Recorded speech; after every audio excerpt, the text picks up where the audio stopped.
Welcome to the Alcohol Addiction Podcast. I'm, of course, your host, Lee Davey, and today my guest is David Burns. How's life, David? Good morning, or good afternoon, I guess. How is life over there? You doing well? Yes, I'm having a little trouble hearing you, but if you can hear me and if you're recording at that end, it should be fine. But yes, a lot of exciting things have been going on at this end, and I'm teaching at Stanford. I have a group of therapists. I offer free training for Northern California mental health professionals every week at Stanford, and we met last night and had a lot of fun. It's always kind of a highlight of the week, developing new treatment techniques and new theories about depression and anxiety and self-esteem and things like that. But ask me some questions. I'm just out in outer space now, talking, babbling in a kind of vague way. I was so excited by your post, and I'd love to hear more about you and what you're up to, and see if we can get a good dialogue going here. Yeah, I was just going to before we started, we were kind of messing around with the camera. You was getting used to Skype for the first time. You've been involved in CBT and helping people for many, many years now. How has modern technology advanced and changed things for you? Because, of course, in the beginning, when you started off, your treatment was just one-on-one. You would see people personally. And now the internet has turned up, everything's different. Talk a little bit about that. Well, I haven't been able to capitalize on that yet. I have some kind of a mental blueprint, really, for creating kind of like an electronic version of myself that I think could be very, very effective in helping people. There was research on my book Feeling Good by a psychologist at the University of Alabama, and he did a number of controlled outcome studies. And the bottom line is he learned that if people with moderate to severe depression were given a copy of my book Feeling Good, with no antidepressants, no psychotherapy, he wanted to see what would happen within 4 weeks. Would it have any antidepressant effects? And he discovered and published in top psychology journals that approximately two-thirds of patients either recovered within 4 weeks or improved so much that they no longer needed or requested any therapy. And then he did follow-up studies, and they continued to maintain their gains and not need treatment for 3 years following that initial treatment. That kind of shocked me because I had never intended that book to be a treatment or a self-help book. I was just talking about what I was excited about, these new developments in the treatment of depression without drugs. And so it occurred to me, wow, if that could happen like that, I could develop like an interactive electronic version of the same thing that would be even more effective. I'm hoping to get some programming help or funding to create such a thing. I've kind of created the blueprint on paper. I know exactly how it would be set up. We've got even newer developments than when I wrote Feeling Good, fantastic new ways of treating depression. And I could imagine a time when electronic versions of therapy, online versions, were more effective than human therapists. A lot of people have tried to create something like that, online cognitive therapy, this, that, and the other thing. But the ones I've seen are pretty lame. They lack soul. They're not dynamic. They're not funny. They're not moving.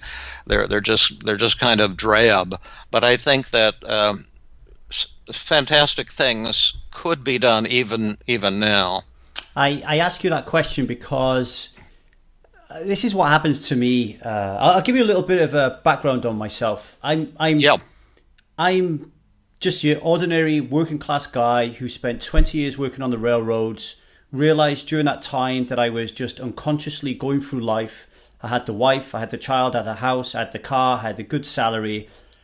but I had this drink problem that was destroying everything, or so I thought. I realized afterwards that it was a lot more than the drink. But I quit drinking to save my marriage. She divorced me. And from that point onwards, free of alcohol, I just said, okay, life has got to be a lot better than this. And I started to think a lot more, philosophize, start training courses, reading books.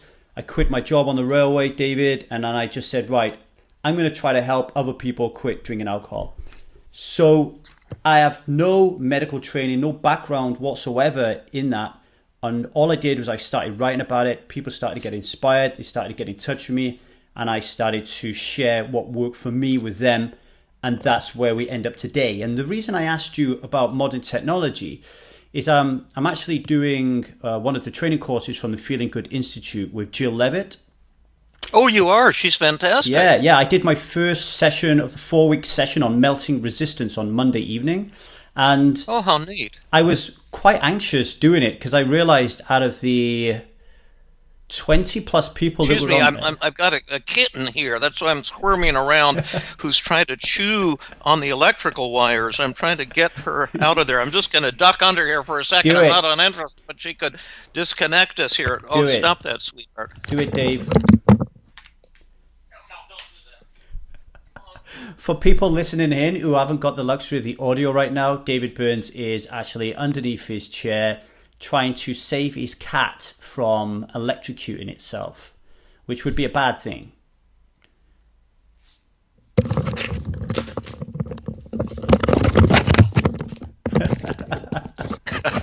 She's squirming around here. David. She's just sweetest thing in the world, but she just got... No, she's back under there. I'm going to take her out of the room. You just go give get me a her. second. You go get her.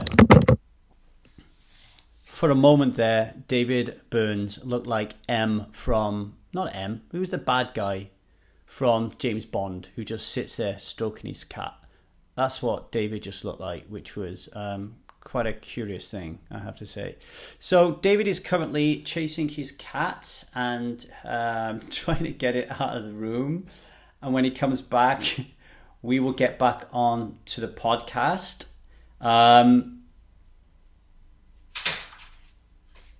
Here he comes. Wow, the anticipation is killing me. Okay, I'm back. We nearly had our first live electrocution of a cat on the show. Yeah. I was just telling the listeners for a moment there, you look like that bad guy on James Bond with a cat, except the cat was black, not white. Yeah, I was saying I was in Jill Levitt's course. I felt a little bit of anxiety because there was over 20 people on there, and all of the people on there were professionals, and they all had a practice where they were working one-on-one, face-to-face with people. And I wasn't doing that. I have a forum and I interact with people on the forum by by reading their thoughts and then, using the invite technique to see whether or not they want my support with what they're writing or whether they want me to help them in any strategic sense, right? And right. And I was curious. I never bothered Jill during the course on Monday, but I'll ask you the question. How different is it for somebody trying to interact with someone in the written form as opposed to trying to do it face to face? Because it seems and it feels more complicated. Well, I think you can do a lot in the written form. There's legal complications in the United States and ethics prohibitions. If you're a licensed mental health professional, you can be sued if you're interacting with people on the internet and then they commit suicide or some such thing. But personally, when I was in clinical practice, from time to time, patients would be out of the state and wanting a phone session. And some people are, you can't work with people on the telephone. They've got to be face to face. But I never had that experience at all. I always thought phone sessions were just as good as in-person sessions, and I think that you can do a lot through the written word. You can do a lot through on online connections. I think the potential for that type of thing is very is very great. This idea that you've got to be in the same room with someone one to one. To me, that's a nonsensical concept. I don't think it's true at all. It's just some, myth that people have sounds like another, propagating that idea. Yeah, sounds like another one of those distortions, one of those ways of thinking that life is, and we're never going to veer from that path. Okay, that's really interesting. I just watched your TED talk prior to coming on here. Thank you. You had me in tears. Do you know, I got to say, David, you have me in tears quite a lot. When I listen to your Feeling Good podcast, you have this amazing way of introducing both humor and moving storytelling into what you do. And I find that really reaches my heart. Was that a conscious decision by you through experimentation and testing, or did that just come naturally and work for you? Well, I knew that storytelling was an important way to go, so that's something a skill I tried to develop. And I think when you tell a story, you're showing a picture of something. A picture's worth 1,000 words. And when you talk about a person who was suffering tremendously and recovered, and talk about the moment of recovery or the technique that worked for them, I think there's a lot of power in that. The humor thing we were talking about in the Stanford training group last night, and that came about kind of accidentally for me. I was doing a talk with Aaron Beck decades ago to the psychiatric residents at University of Pennsylvania, and cognitive therapy was brand new. People didn't even know what the word meant. And so he and I were kind of talking to the residents, and I noticed when I was talking to the psychiatric residents, they'd burst out laughing every now and then. And I hadn't intended to say something funny, but it just something caught them funny. And then I thought, well, that's good. It's, that I didn't know that could happen when you're, teaching a seminar. And I started noticing what I did that caused people to laugh. And I think that's built up a lot over the years. And humor, I use it tremendously in teaching. I use it in therapy. I was just saying last night, I mean, it sounds disrespectful sometimes to be laughing in a therapy session, but it causes us to be human with each other, and we stop taking ourselves so seriously and so pompously. It's a kind of a gentle death of the ego when you're laughing and you're laughing at yourself. I just love laughing. I was saying that I recently did a live demonstration. I have a new trauma workshop, and I do a live demonstration in each workshop. I try to treat someone from the audience, generally a mental health professional, to show how the new therapy techniques actually work. And this lovely woman was describing decades of rape and domestic violence that was horrific. And yet, and there were a lot of tears that she was shedding while telling her story. But as we got into the session, we started giggling uncontrollably about a quarter of the time. And I was thinking on stage, my gosh, this is going to seem so unprofessional. You're laughing with someone who's talking about horrific abuse. And yet it was a fantastic session, and her symptoms pretty much entirely disappeared by the end of the 2-hour demonstration of the new Teams CBT. And it's just like, I don't know, tears are great. That to be able to cry and when someone is describing their pain and suffering, that's a pretty fantastic healing, potentially very healing dimension. But humor too, it's a kind of form of enlightenment, really, a temporary enlightenment. When you talk then about humor, injecting humor, kind of making you appear human, talk about tears a little bit. Have you ever found yourself in a situation where your client is, your patient is talking about something that really upsets you, and you have to hold back your emotion, or do you just display your emotion, or is it different with different patients? Well, it sometimes it's the way you do these things rather than whether you do them. But I think that to show your tears is, if that's combined with optimism and a high technology, I think that's the ultimate in compassion. And I wish I cried more often. I never try to hold my tears back. And sometimes in a workshop, when I'm talking about somebody I treated and how they recovered, certain stories I tell frequently bring tears to my eyes, and also in teaching that is then connects you with your audience in a deeper way, because there's so much phoniness going around. All of us have this capacity to be so phony, and when you're showing your tears, that's generally cutting through that. But it's the way you do it. So if a patient is telling this horrible story, and then you start sobbing and say, "Oh yes, I'm a loser too, and I'm kind of hopeless, and none of my patients are getting better," that's not the message the patient wants to hear. So it's got to be, in the spirit of professionalism and compassion, and the idea that you're lost in the woods, and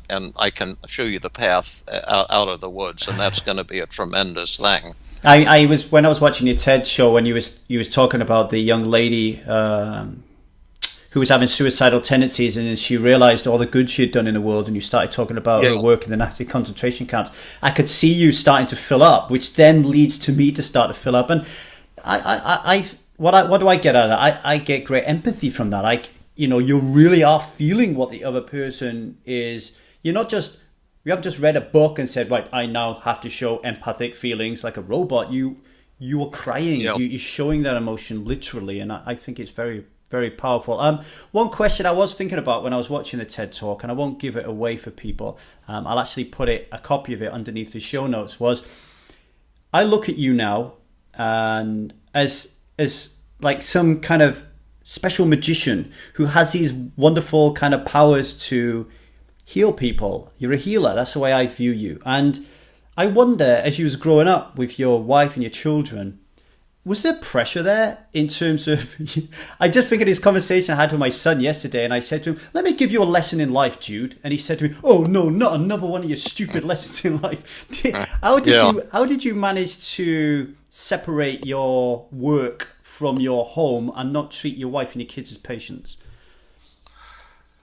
Well, there's so many different ways to answer that, but actually we do treat each other as patients sometimes, in the sense that the tools, we use them in our own lives, the cognitive therapy tools, the interpersonal tools, the 5 secrets of effective communication, talking back to distorted thoughts, and that has helped us in our family and our relationship, has helped our children, help me personally as well. And I have this concept of physician, heal thyself, that if you can't use your tools to heal your own wounds or suffering or inadequacies or whatever, then you're kind of a phony when you're trying to heal your patients.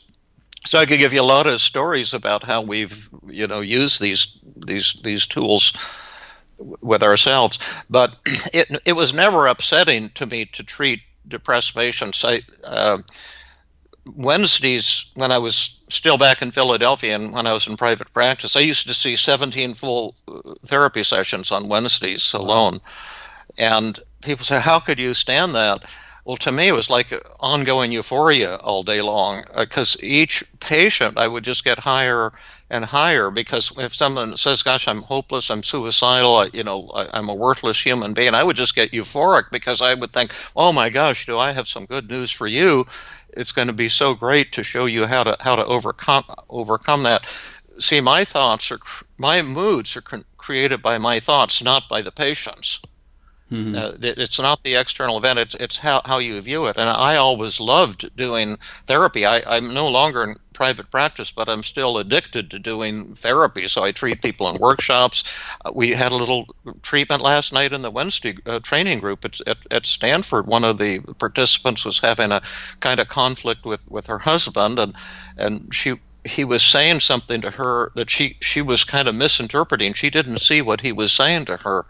that what he was saying to her, I mean, I won't betray her confidence, but it was just something that she had excluded him from putting some furniture together or something like that, and he complained to her that she was too organized, and she couldn't grasp that what he was saying was that he felt lonely and kind of a little bit excluded. And when I use this technique called forced empathy to help her see what he was trying to say, and when she saw it, suddenly tears went rolling down her cheeks, because then she saw she hadn't been hearing what her husband was telling her. And I mean, they weren't at odds with each other. I think they're probably newly married, but it was she the tears came, and then all of us felt that sadness and a kind of euphoria, because she suddenly saw, oh my goodness, here's something I can do to really, even tonight, make for a deeper and more loving relationship. And so for me, doing therapy is like a constant celebration of life. And the more disturbed and depressed a person is, the more exciting it is for me. The only things that I ever found difficult in therapy, and this was truly awful, was if I thought I said something that hurt somebody, or and that I would, that used to rip me to shreds, and it was always so important to the next session to kind of resolve that conflict. Therapists are human. I mean, you're human too, and we can get annoyed or frustrated or say something that's a little sharp. But that was the only thing that ever bothered me. As long as I felt I was doing my best work, then that's all it's needed. But the thing of becoming a healer, it feels that way to me too. I don't know if it's kooky or I'm becoming a cult figure or what. You have to be careful. But when I was a psychiatric resident at Penn, I was doing research on brain chemistry and, treating people mainly with antidepressants and just kind of endless talking. And I had this thought once when I was driving home, to my wife after a day, treating people there at the hospital and not seeing much improvement in people. I had this thought, I wonder if a psychotherapist, psychiatrist, psychologist, whatever, yourself could be like someone who's in an athletic competition, and the idea is to get better and better at your skill, better at shooting baskets or playing table tennis or soccer or whatever it is, and that you could continually improve. Yeah. And then what would be how far could that path go? But then I said we'd have to measure things so we could tell when we're having a good session or a bad session, and maybe we could use that feedback from patients to begin to refine and enhance our skills. And so I started doing that, and so I've had 40 years of therapy sessions where I've had measurements from every patient at every session, and now we have very refined measurements as you're learning in your workshop, your online training with Dr. Jill Levitt, and that is what has allowed me to I've had 40,000 therapy sessions, and each time I've gotten helpful feedback from patients. Here's what you did right, Dr. Burns. Here's what you did wrong. Using sensitive rating scales, and I've really worked at trying to learn what it is, how to cure people really quickly, or cause their symptoms to improve or disappear really quickly. That's how that has evolved. I've got two questions that have come up for me from that. The first one is, can I add one more thing? Yeah, sure. But the problem with it is that when I try to teach this to therapists, that we now have powerful tools where you can see recovery, say, from depression incredibly quickly, sometimes in as little as a single double session, a 2-hour session in workshops. And then when I try to teach, like the residents at Stanford, that there are these new dramatically effective ways of treating depression quickly, they actually, some of them seem to get angry and they think I'm a fraud. They don't, because it's so inconsistent with their teaching, what they're being taught, that depression is something, it's like a mountain that is built up over decades, and you can kind of shovel a little dirt away, little by little, but it's going to take years and years. And so the idea that of rapid recovery, that it could be possible, and I'm not saying it's possible for everyone or on every occasion, but I see it frequently now, and it's fantastic to see it. But the very notion enrages, like psychodynamic therapists or people who they just don't have it in their mindset that people could recover quickly. For me, when people recover from depression, and like yourself, when you got over alcohol, it's a sudden brain switch. It happens like that decision is made. But this is a very different model of recovery. I had something similar. I interviewed Dr. Susan Pierce Thompson, who is the creator of Bright Line Eating. So she helps people lose weight effectively. But she's a former drug addict and alcoholic. And we were talking on the podcast, and I explained to her how I had read a book. And just as soon as I'd finished reading the book, it was Alan Carr's Easy Way to Stop Smoking. As soon as I'd finished reading a book, I stopped smoking. And then I picked up his How to Give Up Drinking book. I stopped drinking. Now, armed with that information, that I have now just conquered two of the most powerful addictions in the world. And I think everybody will agree with that nicotine and alcohol are two. No, this is the most powerful one right here in my hand. Coffee, right? And I'm not trying to get over it. When I explained to her that I'd quit just boom like this, I sensed a lot of antagonism, because she was a 12-stepper. She was a brain disease model, and she couldn't understand how I could possibly do that. And I get into those arguments all the time, and I have to fight really hard not to be dogmatic myself, and say to myself that I do find myself saying, this brain disease model is nonsense, and it's not about chemicals, etc., because that didn't happen to me. I've got to be careful. You've got to interview Stephen Fleiter on your show. You're going to love him.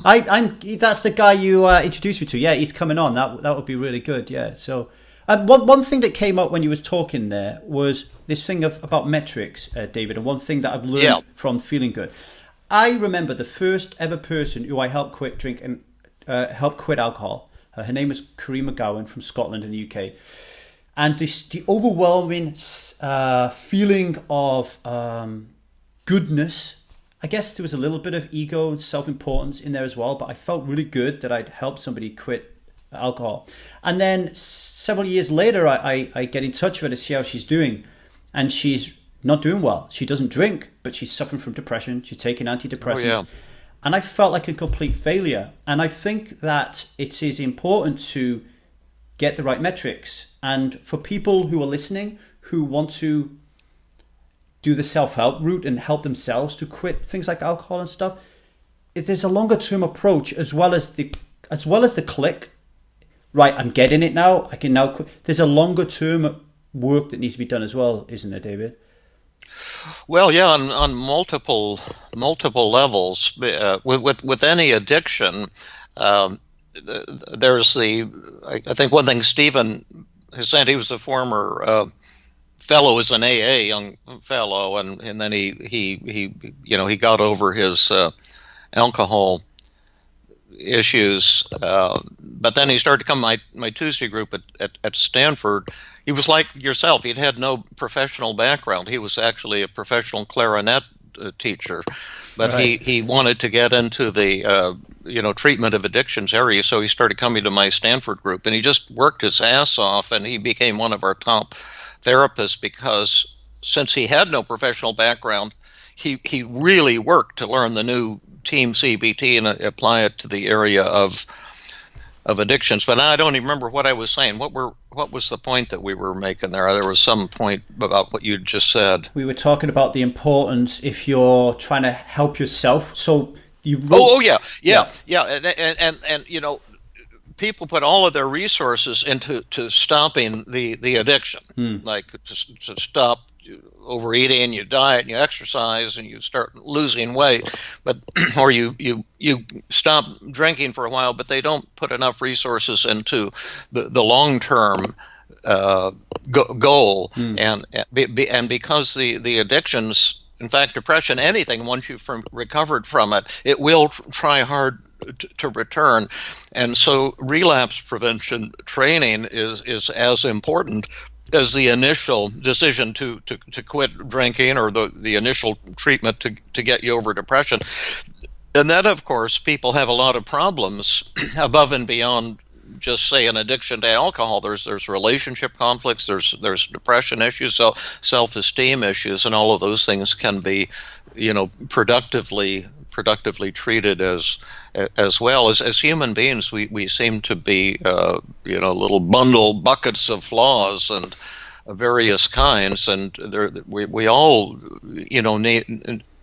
can use a lot of work to develop more loving relationships, greater self-confidence, greater joy.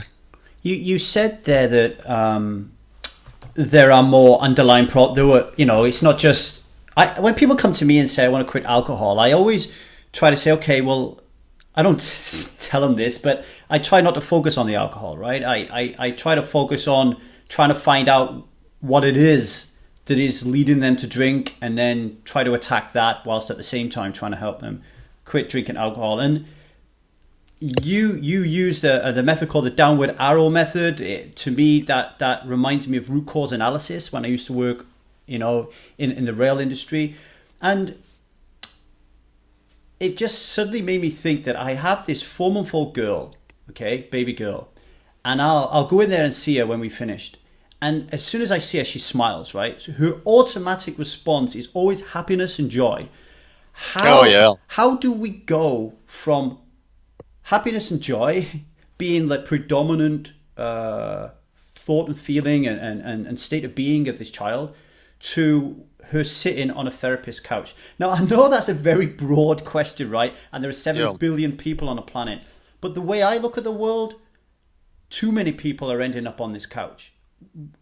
What happens? What is going to happen to my daughter, which is going to make her believe, which is going to make her not understand that it's her thoughts that are causing her problems? What is going to happen to her? Yeah, the ultimate causes, say, of depression I just take an agnostic point of view. It's not known. All we can say for certainty is that all current theories are false. That all current schools of psychology, what they think about the cause of depression, anxiety, relationship conflicts, it just something that somebody made up that has not been proven through research. And when you have a good research database, you can take and disprove any of the current theories. To me, it's something inherent in the human condition. It's a spiritual issue as much as a scientific issue. Why do we spend so much time, say, suffering with depression, which is caused by distorted thoughts, not by reality? Why do we do this to ourselves? Put ourselves in these trances where we say, I'm no good, I'm worthless, I should be better than I am, I'll never recover, my problems are insoluble. And then when you recover, you see all the rubbish in those thoughts. They're all or nothing thinking and overgeneralization and self-blame and hidden should statements. The good news is we've now got tremendous ways to help people get out of these trances of depression, or the trance of an addiction, or the trance of a relationship problem, to break out of that quickly. But the ultimate causes, who knows what that is? Religions have been trying to explain it and compensate for it. Schools of therapy are trying to deal with it. These are deep issues. They're fascinating issues. They are, yeah. These are the type of issues that I never used to think about when I was a drinker, because I was just always in a different planet. And there's a great book, a couple of books actually, one, Species of Denial, and one, Freedom, by an eminent biologist called Jeremy Griffith from Australia. And he talks about children growing up with their view of love, happiness, as I just said, and that the world should be lovely, and this is the way it should work.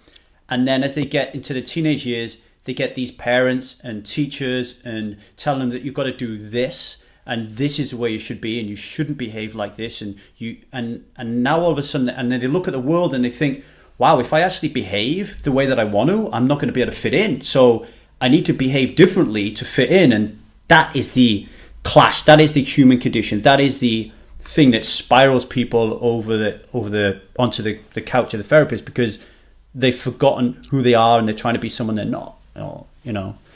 Great books anyway. I'll put the links underneath in the show notes. I think they're really cool, interesting. All thoughts create our moods. I've just started. And just as an aside, that's such a basic idea that the people who are hearing it right now can't grasp it. Correct. Yeah. Now, well, okay, before I go on to the all thoughts create our moods, why can't people grasp some things like that? Why? Let me ask you a direct question. When people say to me, how was it possible for you to give up smoking 16 years ago and never crave another cigarette? How is it possible for you to give up drinking 7 years ago and never crave another drink of alcohol? And I look at them and I say to them, because neither of them provide me any value. And because they don't provide me any value, and I have trained my brain to see that they don't provide me any value, I have no desire. And because I have no desire, I have no urge to do it. It's pointless to me. And when I explain this to people, they look at me like I'm an alien. Yeah. Why does that happen? Is it an extension of the human condition? Why does what happen? Why do some apparent obviousness truths just seem so why difficult? Can people see? It's so basic. The Buddha was trying to teach these ideas 2,500 years ago, and what I've heard, and you never know what's true, what you hear, but that he had like over 100,000 followers, but only 2 or 3 had achieved enlightenment. And I suspect it was frustrating to him because what he was trying to say was so simple. Sometimes the simplest things are the hardest to understand. There was a philosopher named Ludwig Wittgenstein who never published during his lifetime. He died in 1950. He was British. He was half Austrian, but he ended up at I think Oxford or Cambridge teaching, but he suffered from severe depression. All of his brothers committed suicide, and he went in and out of horrible depressions. And so he thought his work was like rubbish. So he never bothered to try to publish anything. But after he died, they found a metal box under his bed with notes that he took for a weekly seminar he conducted there at Oxford or Cambridge University, and it was published as a book called Philosophical Investigations after he died. And although initially only 7 people in the world, it was rumored, could understand the book, although it was written in very simple language. He was writing about string or bricklayers or very humble things, and then saying, and now can you give up the free will problem or this or that? You see now why Aristotle was wrong. But at any rate, many people now recognize that the book contained the solution to all the problems of philosophy. And he's now viewed by many as the greatest philosopher in human history. In fact, I view him as the man who killed philosophy. He ended it.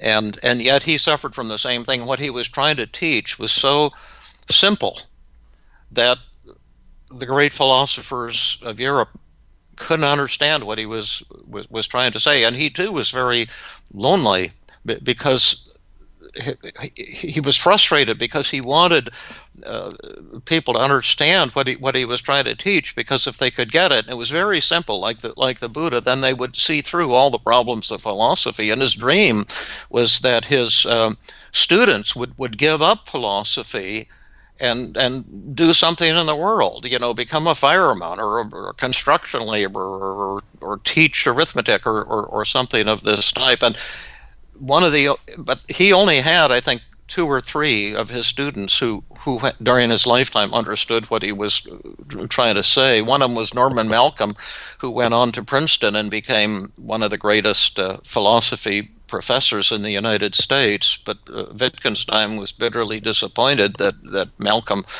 went on with philosophy. He was hoping he would give it up. And cognitive therapy is a lot like that too, because when we're depressed, we're saying I'm a worthless human being. Just to give you one example, and this rests on the idea that human beings, like, you have a self that exists that could be measured and be more or less worthwhile, and that's where all the suffering comes from. Because like Buddha and Wittgenstein, they were the same kind of thing. There's no such thing as a self. That's just a construct. So you can criticize my teaching, for example, and I screw up. Sometimes I use humor, too much dark humor, offend somebody. It's so easy to make mistakes. But as long as you see that that's a criticism of your behavior or your thinking could be off, that's not painful. But we generalize and say, well, because I didn't do a good job at my teaching at Stanford last night, therefore I'm a bad human being, I'm a bad teacher, I'm kind of worthless. And it's that generalization that the Buddha was trying to get people to stop doing 2,500 years ago. He could see, most of our suffering comes not from anything in reality, but from these nonsensical interpretations. We're making judgments about things, saying things should be different. I teach mental health professionals, just to give you an example, and they're all as insecure as you can imagine. We do a lot of personal healing as a part of the training, but they all have this idea, I should be better than I am, and they really believe these thoughts. I was recently, one fellow in our group was very upset. He was just starting to learn to treat children and their families, and he had this very hyperactive child who was, causing all kinds of problems and wouldn't listen, and the parents were angry with each other, and the whole family was in chaos. It was one of his first families that was assigned to him in some training program he was involved in, and he wasn't doing well in the treatment with this kid or with the parents. He didn't have the tools yet. He didn't have a systematic approach, but he was beating up on himself and was pretty mad at himself and down, saying, I should know this by now. I should be doing a better job. Well, that creates so much pain for him. And the question is, why should he? Like, he hasn't learned it yet. That's something he could be learning this week and next week and get some supervision and case consultation. But it's this saying somehow I should be better than I am, and then we beat up on ourselves like that, and we think we're making meaningful, sensible statements, but it's not. But these things, once you see them, you become kind of like temporarily enlightened, and all your pain and suffering and self-hatred and angst disappears, and you feel joy. And then we can be drifting in and out of enlightenment, and we get back to another vulnerable thing, and we start beating up on ourselves again. It's fascinating, but recovery is such a simple thing, and yet it's so elusive. Is this? I'm paraphrasing again from the Susan Pierce Thompson interview, where I told her that I found it easy to quit. Not the work that went beyond that and the reasons why I was drinking. That was hard work, but actually to quit, I found it quite easy. And one of the things she said to me was, just as an aside, I had exactly the same thing with smoking. Right. When I was a resident, some hypnotist came and was going to just show us an example of how hypnosis works. And then during the hypnosis, I wasn't really hypnotized. It was just some suggestions. But he was saying, is there something you want to give up and wiggle this finger or that finger? Yes, no, I don't know. And then, my thing was, I was thinking about smoking. I just started maybe a third of a pack a day, but I had been smoking for about a year. And then think of all the benefits of being a non-smoker, and do you want them? And you'll have clean lungs and all this positive stuff. And my finger wiggled there. And then after that, I woke up with that. Well, that was a lot of baloney, but I never took a cigarette again after that. I never had any. There was no withdrawal. There was no, I never had another desire to smoke a cigarette. Is the one of the things that Susan said was, oh, I've got this crack pipe in my mouth, and you're telling me that I'm just making a lot of all this stuff up, and that I don't want help. When look at me, I've got this crack pipe in my mouth. I'm losing everything. Of course, I want help, right? And to me, not able to be able to see that it's simple is I guess accepting it's simple is terrifying, because then you have to say to yourself, well, I've gone through all this pain and suffering all this time for something that's simple. So that there's a kind of a barrier that comes up that prevents it. It cannot be simple. It has to be complicated because I have given up my family for this. I've lost my wife. I've lost my son. I lost my job. It cannot be simple. Now, that then, to me, becomes the resistance that I've become really attracted to with your work. The people who you went home, headbutting the wall, thinking, why can't I help these people? They're coming to me because they want help, but they're not. It seems like they don't want help. And I have the same thing. People come to me and say, I really want to give up drinking. I get my bag of tricks out and I say, try this, try that, try that, and they don't do the work. And I'm thinking, right, exactly. What's going on here? You don't want to give up. Can you talk about resistance a little bit?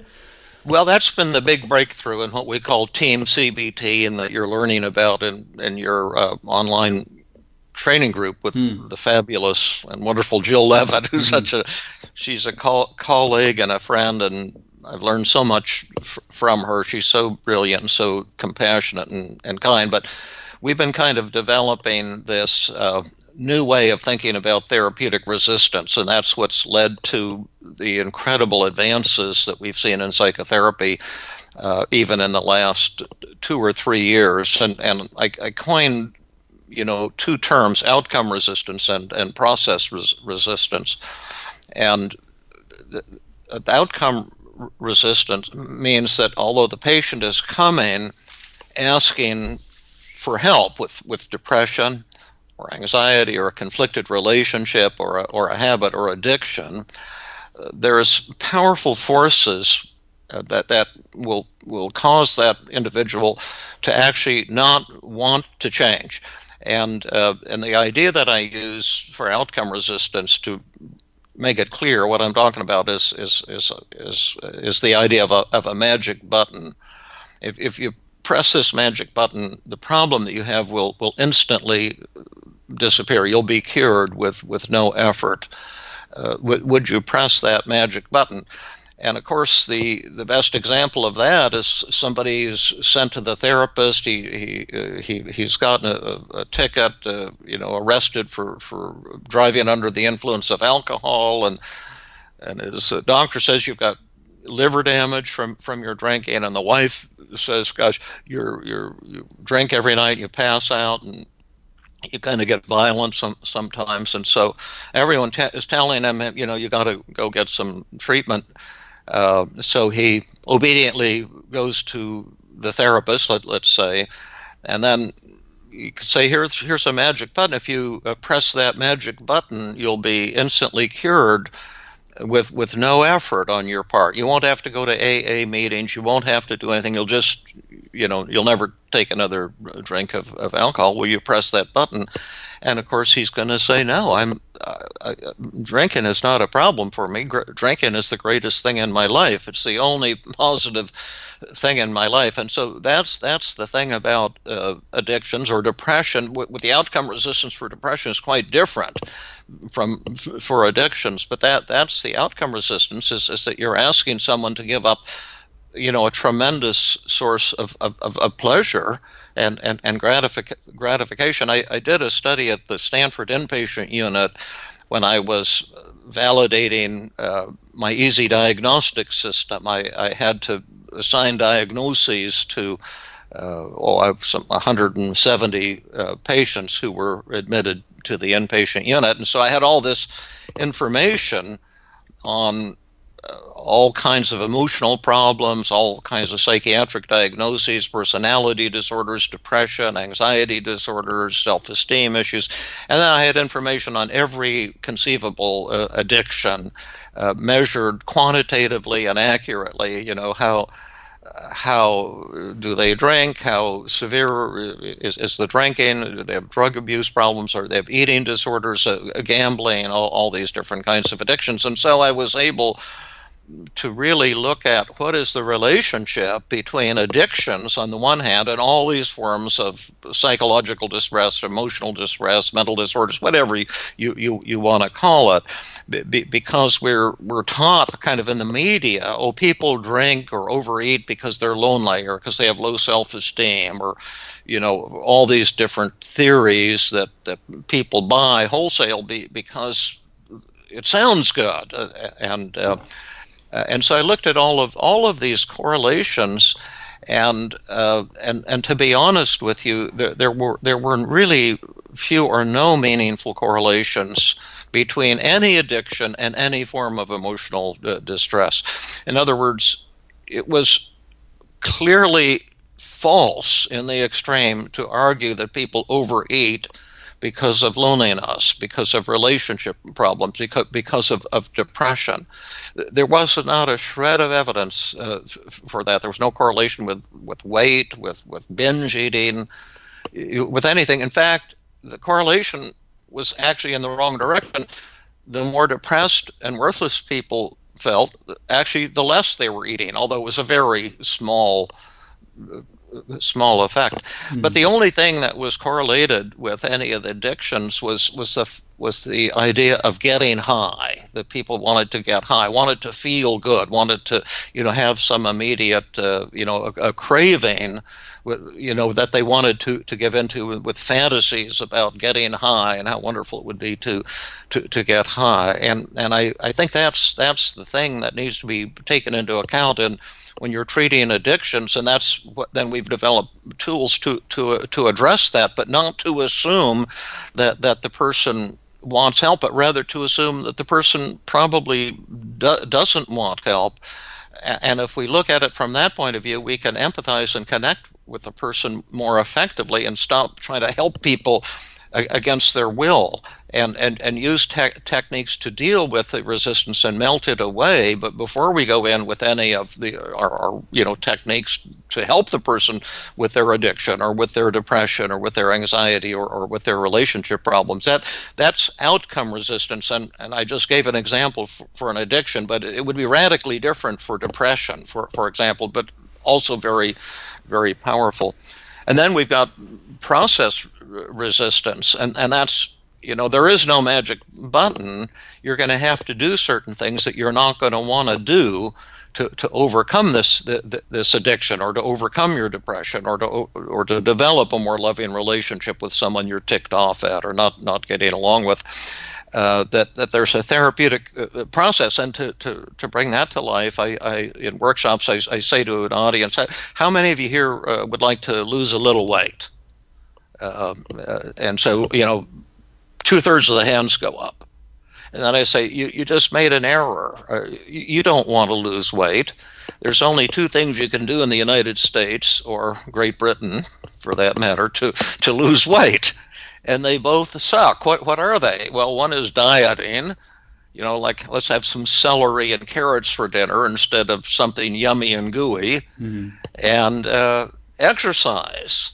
And who wants to go out and exercise on a cold, rainy day? We'd rather watch TV and eat Doritos, or eat snacks. And so that's the thing. People want to be thin and attractive and be in great physical condition, but they don't want to lose weight. So that's the concept of process resistance, the things that you're gonna have to do to achieve that goal. And so before we go in and try to help somebody with their addiction or with their depression or their anxiety disorder or their conflicted marriage or whatever, we try to bring the outcome and process resistance to conscious awareness, and then melt them away using a variety of techniques. Because once you've got somebody who's motivated as you've seen in your own life, the moment you made that decision, I don't want this anymore.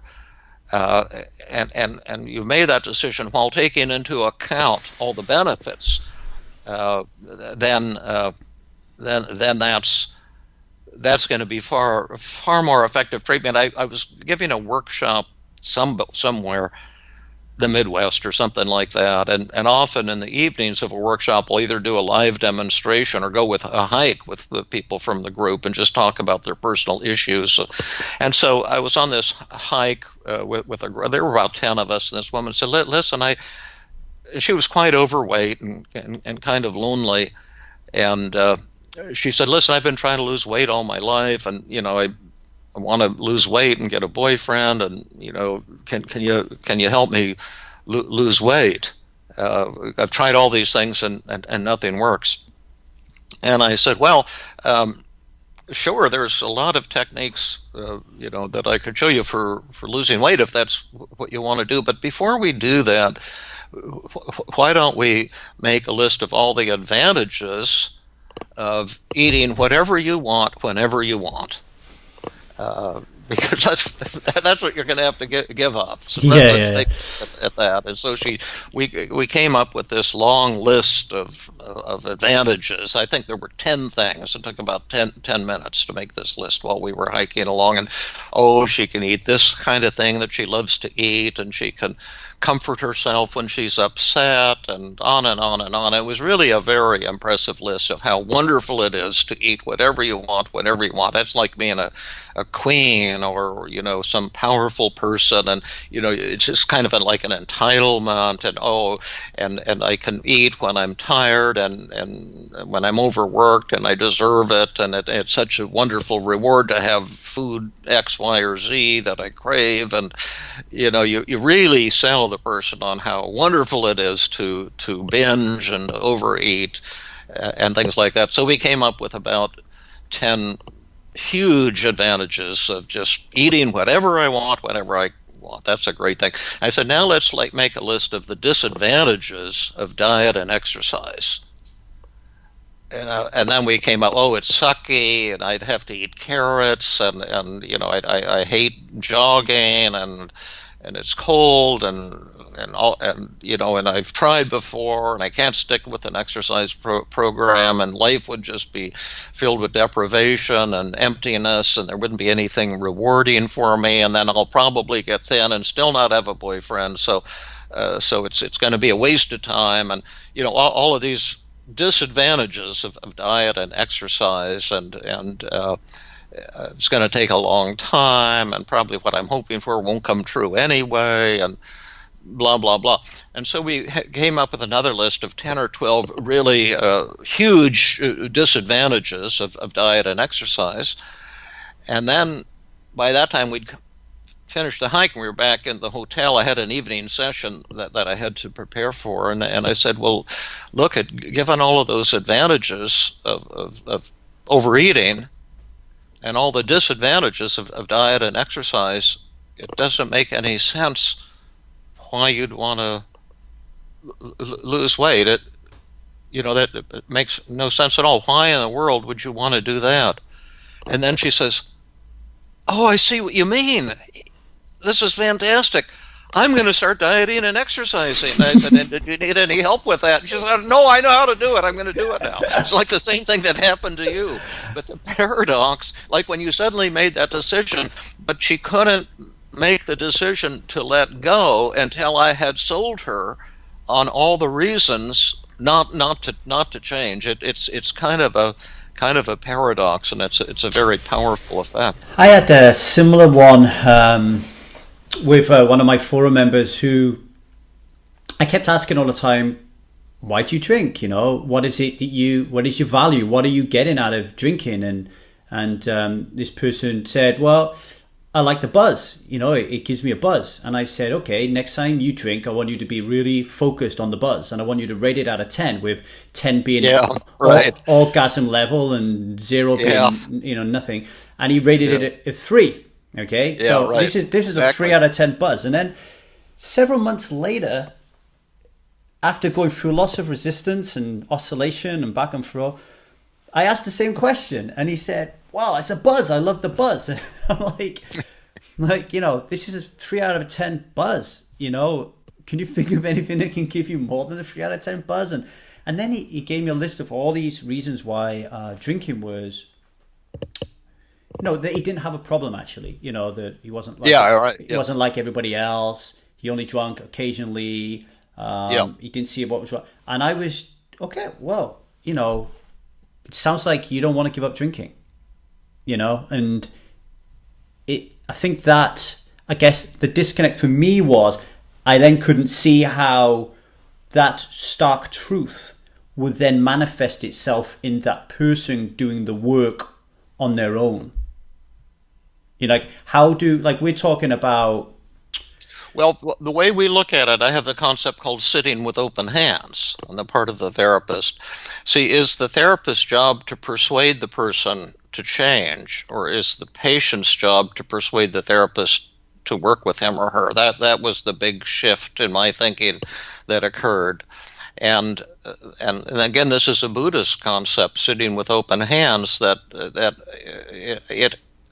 I don't care if you drink or not. I don't care if you have obsessive compulsive disorder. I don't really care if you have a troubled marriage. I don't see it as my job to change the world.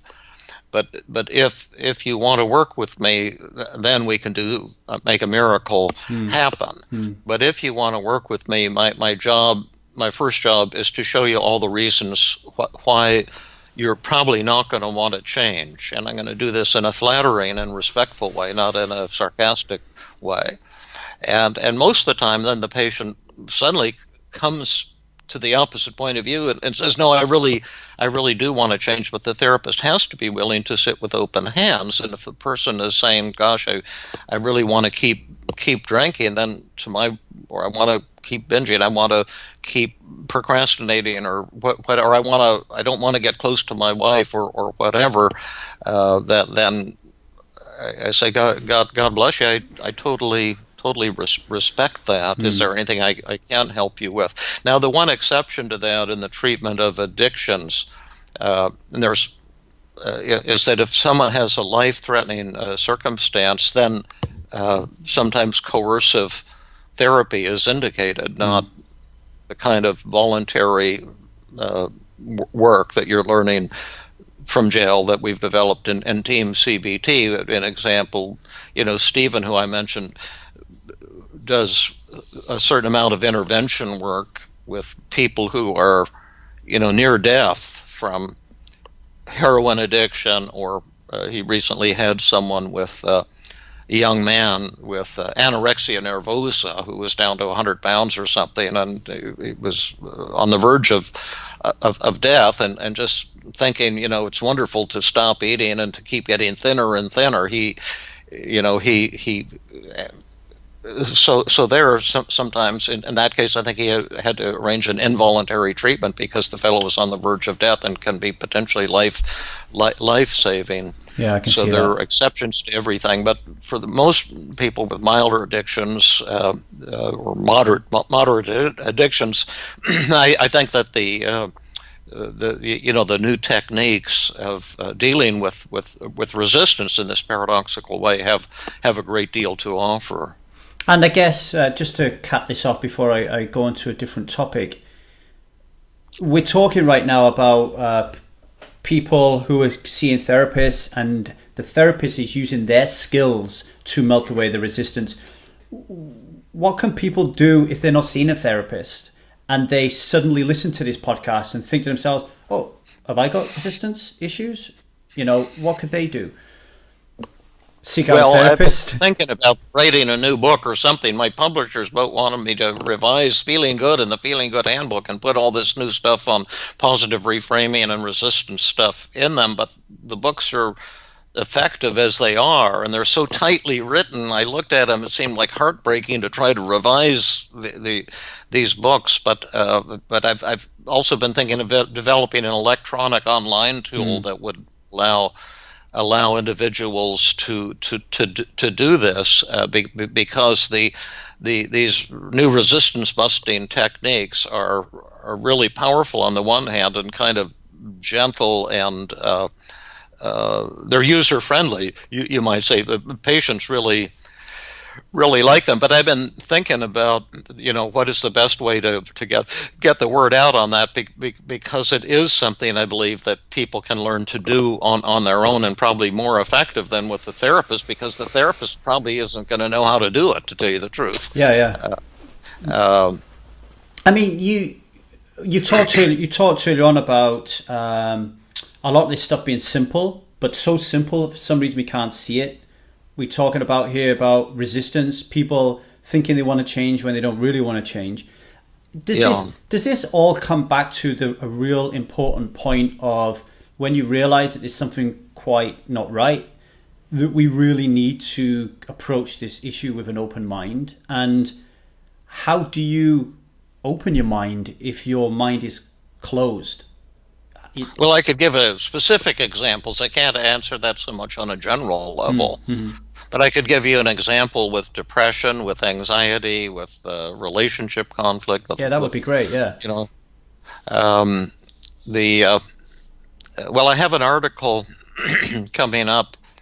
There's a journal called Psychotherapy Networker. It's a kind of a magazine for mental health professionals, and I've did an article for them a year or two ago, and I was asked to write an article for I think their 40th anniversary edition, which is coming up, and I think I'm going to have a cover feature called "When Helping Doesn't Help," mm-hmm. and it's all about these 8 forms of therapeutic resistance and the research that led to this new discovery in psychotherapy, and then a clinical example.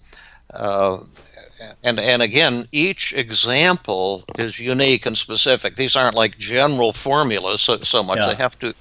But it was a woman I referred to earlier in our interview who volunteered for the live demonstration, and although she had gotten out of this horrible marriage that she was in, she'd had 3 decades of domestic violence and rape, and although now she was many years out of the marriage, finally was able to get out of the marriage, she was still severely depressed and anxious and enraged as well.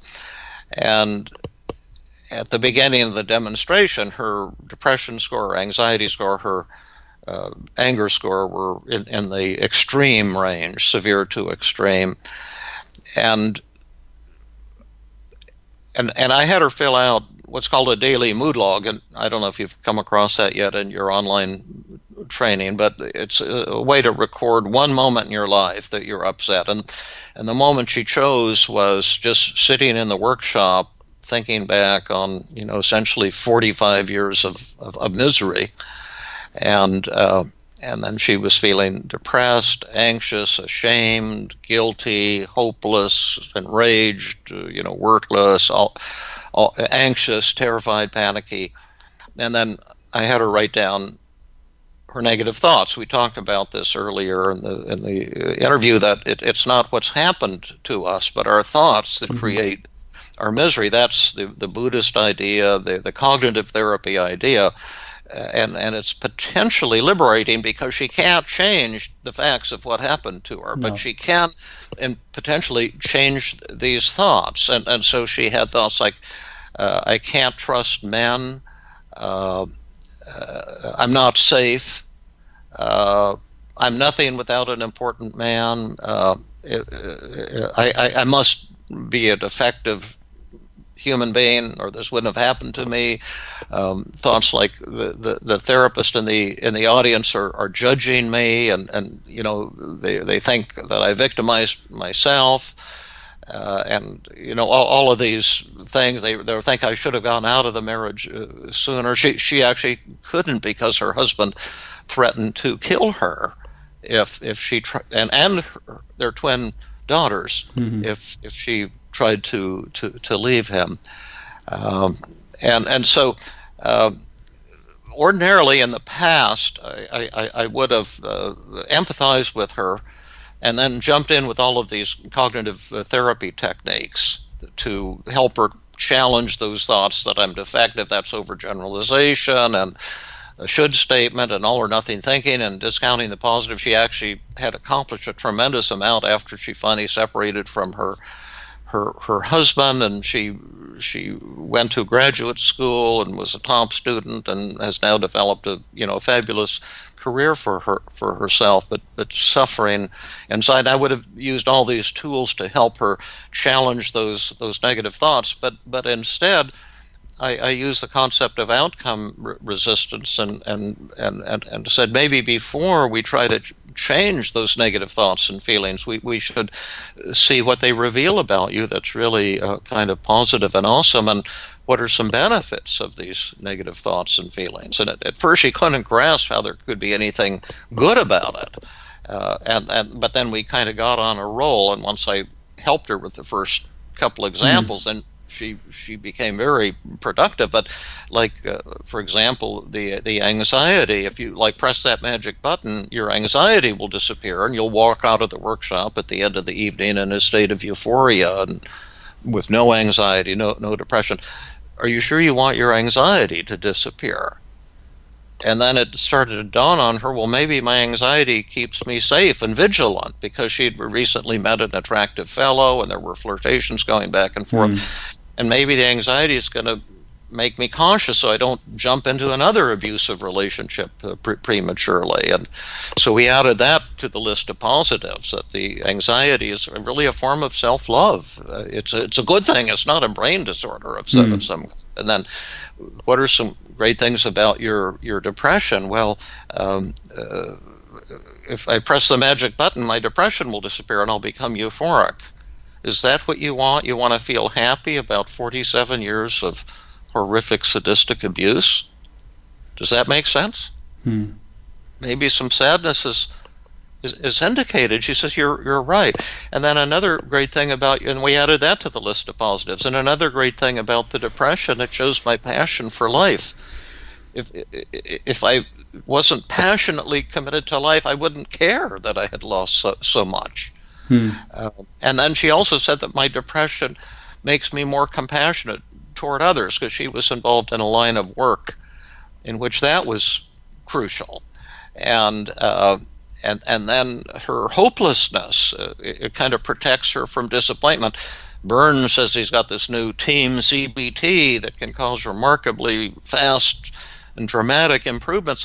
Well, if she buys that, and then the demonstration in the workshop isn't effective, she'll be crushed even more. Do you see? Yeah. So the hopelessness protects her from disappointment. The hopelessness shows her realism, that she's had years of therapy that didn't work. She's had a horrible life. So the hopelessness shows a kind of an integrity. Antidepressants haven't worked. Psychotherapy hasn't worked. She's facing the truth. So on and on and on, all of these benefits. And her rage, that's a good thing too. Maybe some anger is indicated after this horrific situation that she was in with this monstrous individual that she was married to, and so together we came up with about 18 beautiful things about herself. Like, you think the therapists here in the audience are going to judge you? What does that show about you that's beautiful?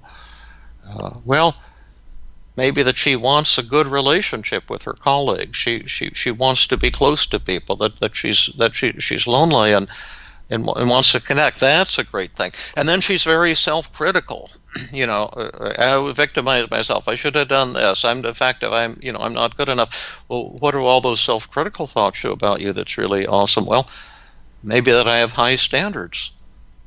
And I say, yeah, that's a good thing. Do you have high standards? She said, absolutely. Have your high standards motivated you? Oh, yeah, I was top of my graduate school class. I've developed a tremendous career. I've been a good mother, and I protected my daughters, So we got all these beautiful things. And then at the end, I said, well, well, gosh, if you press that magic button, you'll be instantly cured here, and all these negative thoughts and feelings will disappear. But look at, then all these 18 beautiful things about you are going to disappear too. Why in the world would you want to do that? And so now you see, I've become the voice of her resistance. Yes. I'm no longer the healer. I am the part of her that doesn't want to change, but I've framed it in a very flattering way to her. So there's no shame involved. Now, she can be proud of her symptoms. I'm trying to sell her on remaining stuck. Does that mean then that she's accepting what is rather than resisting against what is? Yes, she's accepting what is and accepting that. Well, that's kind of cool about me. Can I ask you a question? Can I ask you a question on that then? Let me just finish it. Oh, sorry. But then when I did that, then she suddenly said, yes, but I really do want to change. You see, then she starts fighting for change. I'm fighting for the status quo. And that's the total role reversal. And then I just finished it with this thing called the magic dial. Well, rather than pressing a magic button, how anxious would you want to be at the end of the evening? Some anxiety is going to be a good thing. It's right now you estimate it's 100%. What would you like to be? She said, 2% is enough. And I said, well, no, that's not enough. You got to go keep it up at 30%. You see, again, I'm fighting. Yeah. And then to keep the symptom. And then she said, no, 2% is enough. So then she made all this new goals with very low levels. And that's the end of the paradoxical agenda setting. In other words, she's saying, I want to reduce these to a certain level. Given all the beautiful things and good things about my symptoms, I'm still ready to relinquish them to this extent. And then at that point, we just used cognitive techniques and took about 20 minutes, and everything disappeared. And she did end up in a state of euphoria at the end of the evening. And she maintained that. That was about 9 months ago, and she's still on a high. But that shows how the paradoxical agenda setting works and why it's so important to eliminate resistance before you try to help someone. I was just thinking, do you ever get anyone who then turns around and accepts the way they are but doesn't want to change? Sure, that can happen. It's not real often in my experience. But if you have someone who like is here against their will or something like that, and they're not looking for help, I say, well, God bless you. I totally respect that. I'd love to work with you, and if you ever change your mind in the future, my door is always open to you. Just give a call anytime, and we'll pick up right where we left off. But again, that's the concept of sitting with open hands, and that concept has empowered me greatly.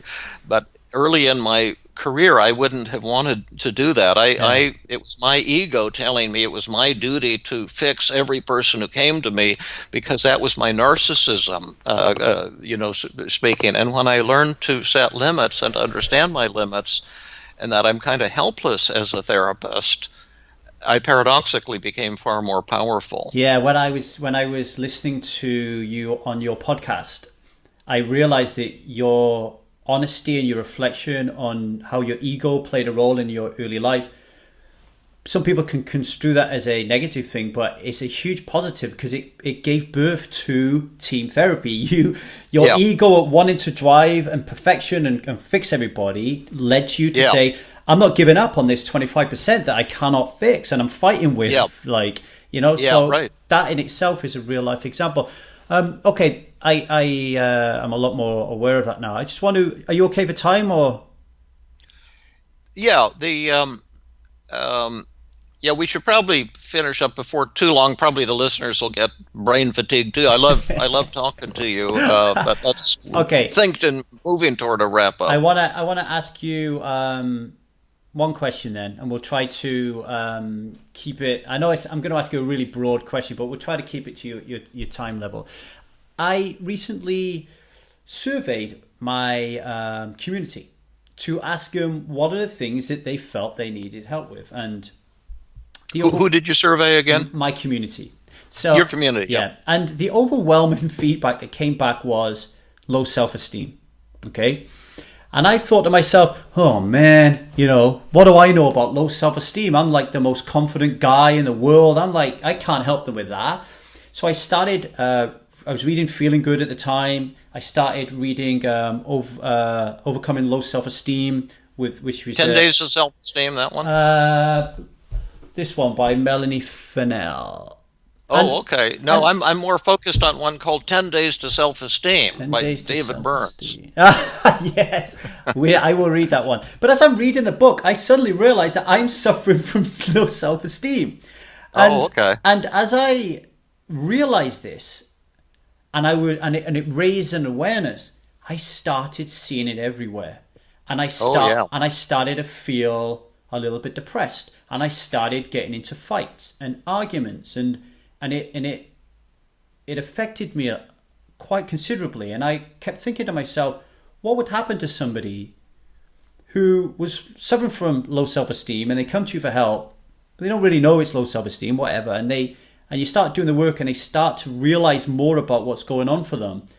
There's a danger here that they could feel like I'm feeling, which is now everything. You start seeing these problems everywhere. I just wanted to ask your thoughts a little bit on low self-esteem and where it comes from. I know it's a very broad question, David, but anything that you can offer the listeners here that it's really just a synonym for depression. What the symptoms of depression are, low self-esteem or worthlessness or inferiority. That's one of them. The sad and depressed and unhappy. That's another one of the symptoms. Feelings of discouragement or hopelessness, thinking that things will never change. That's a third crucial symptom of depression. A loss of motivation, where there's no purpose in doing things. That's the fourth big symptom, and the fifth one is a loss of pleasure, joy, and satisfaction in life. So that's really, those are the really key symptoms of depression, and the low self-esteem is just feeling that you're not good enough, that you're inferior to other people, that you should be better than you are, and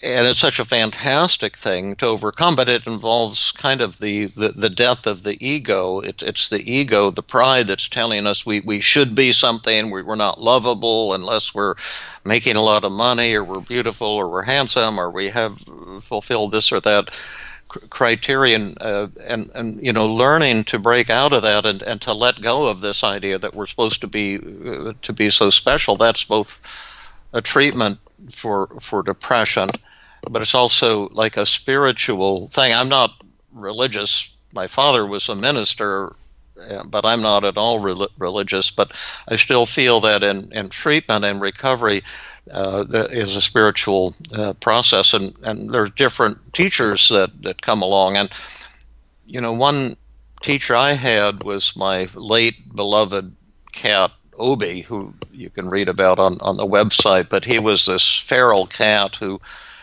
forced himself to come to our back door almost dead. He'd been in a fight, and his foot was swollen up as big as his head, and he was paranoid and violent, but he knew he was about to die, and it was cold and rainy, and he appeared at our kitchen door, and we captured him, took him to the vet. He had surgery. We gave him antibiotics to save his life, and he became our cat. He kind of wanted us to adopt him, although we couldn't initially get within 20 feet of him, and he would hiss and try to bite us if we tried to get close. But eventually he became the most gentle, loving little guy imaginable, but he was not a special cat. He was just a cat who'd been living in the woods.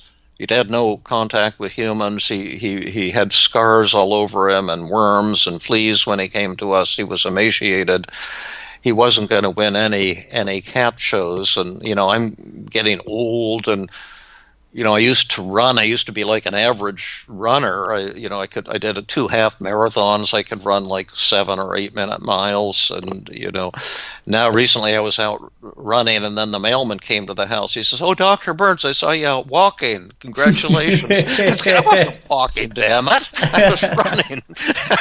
But, I've kind of accepted my below average status, and I'm not special either. But the greatest joy in the world was the beautiful relationship I had with Obi, and he would sit on my lap and purr, and I would pet him, and he would look into my eyes, and the heavens would open up. And but he's just an average cat. I'm just an average elderly guy.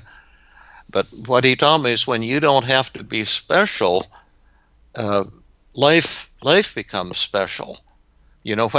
When your ego dies, when your self has died, you inherit life, and it's a cosmic joke. You inherit the world, and you realize you didn't lose anything when you lost yourself, because there was nothing there in the first place. And it's like waking up and seeing what a feast life can be. It's a banquet. Like there's so much magic.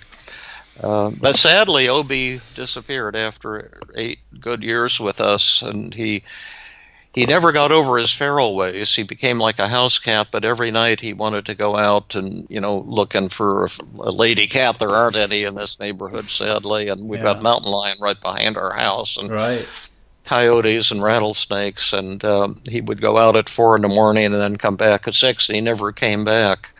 And we think he was probably killed by a predator somewhere behind our house up in the woods. But,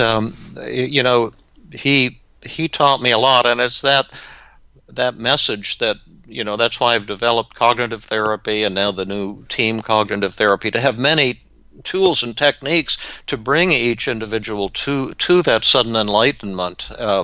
And the tool that works for one person won't work for the next. So I've developed many, we have 50, 100 tools that we use to bring individuals to this state of joy and out of the state of depression. But you can talk about it, like this on an abstract level, which is fun and exciting, but you have to have actual tools to help each individual crush those negative thoughts that go through our minds. So, I'm not good enough, and I'm a loser, or the anxious thoughts. So when I give my talk, I'm going to blow it, and I'm worrying. If I stop worrying, my kids are going to die. I've got to worry to keep things safe, or the thoughts that cause conflicted relationships, or that compulsion to abuse substances. But I'm kind of babbling now, so I will close my mouth. I think that is a perfect way of ending. I like the story of Obi, and it fits perfectly with low self-esteem. And David, I just want to end by saying big thank you for your time. 90 minutes of your time. I know it's very precious, and I just want to say a little bit of gratitude. The work that you've done with Feeling Good, which has gone to over 5 million people in America, much more than that now, and especially worldwide, the Feeling Good Institute, and all the training courses that are available there for people, and your podcast with Fabrice. I sense within you, every time that I watch or listen to you, a deep devotion to what you've been doing all of these years. And in the same way that I look upon Alan Carr, who the 2 books I read that helped me quit smoking and drinking, he's passed away now, but I look and I think this guy should be knighted for saving the lives of so many people without anybody knowing he's done it. And then you see, these politicians or these high profile people, getting that praise. And I feel the same way about you. I just want to say thank you very much for, I seen it in the TED Talk when you embraced your son, the dedication that you've given to what you do and to enriching the lives of other people is quite considerable. So I just want to say a big thank you for that, and a personal thank you for this journey you are now taking me on, and what I'm learning now. And you're very clever in the ways you've kind of realized that you can only reach so many people. So now you're teaching other people like myself to reach more people, so we can spread the net even wider and offer more help to more people. So thank you for that, David, and keep up the good work. Well, thanks for the interview. I have a tremendous respect for you now that I've met you and seen what you're up to. It's really, really awesome. And you've got you found the right teacher too in Jill Levitt. Are you gonna? Is there more to come? Yeah, that was the first of my 4 weeks of training, and I've already told Angela Crum Oh yeah, she's good too. Yeah. I told Angela that I want everything. Just throw everything at me. Just. Oh, great. Yeah. You're gonna be dangerous. That's the plan. Thank you so much, and No have a great day. And again, it's been fun talking to you, and a real honor to be interviewed. Thank you, David.